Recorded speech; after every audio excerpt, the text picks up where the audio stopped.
sorry, yes, Mr. Okay, two-part question for you. On your research into, for lack of a better phrase, the white flight from Lawrence, did your research touch on cities like Lynn, Salem, Revere, and Dorchester? And the second part of the question is, do you blame the federal government in their tax policies for allowing U.S. corporations to offshore a lot of their work?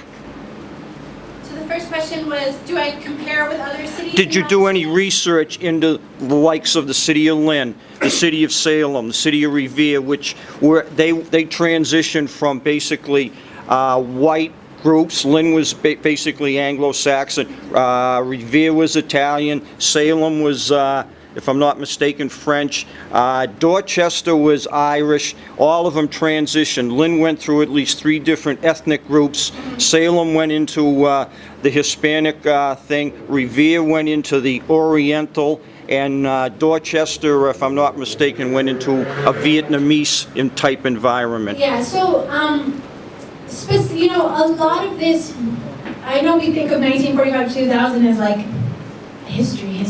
But actually this, to write about the 70s and the 80s and the 90s for historians, this is like cutting edge work. This is, you know, this is the final frontier. Historians are just beginning to think about the 80s and the 90s when all this immigration was happening as history.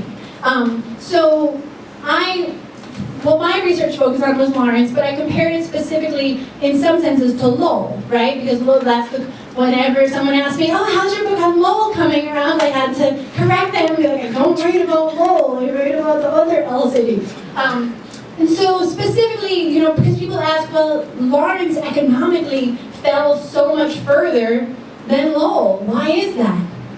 Right? Why is it that Lawrence fell so much further than Lowell? And the answer that I say is twofold. Right? One, I'm sorry?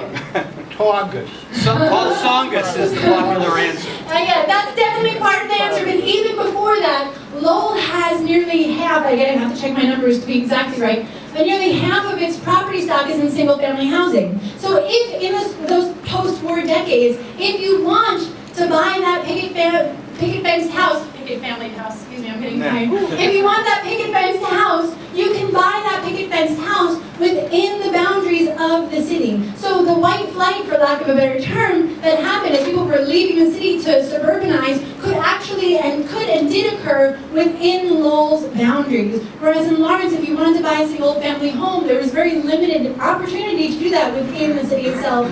People went out to the suburbs. The other thing that Lowell has that Lawrence doesn't is the University of Massachusetts.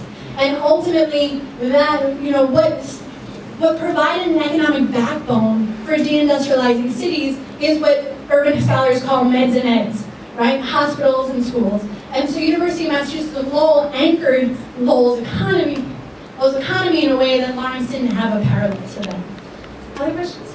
Oh, the other question was, do I blame the federal government's tax policies for letting people go offshore? The short answer would be no. The long cop-out answer would be read the book. Because I do in some ways criticize the federal government's tax policies in many ways. I criticize the tax government's kind of colonial use of Puerto Rico as an experimental free trade zone. But ultimately, yeah, it's too complicated of an answer, I think, for me to get into in this context. You can't give me a yes or no answer, though. Sorry. No, okay. So I have a question about, like,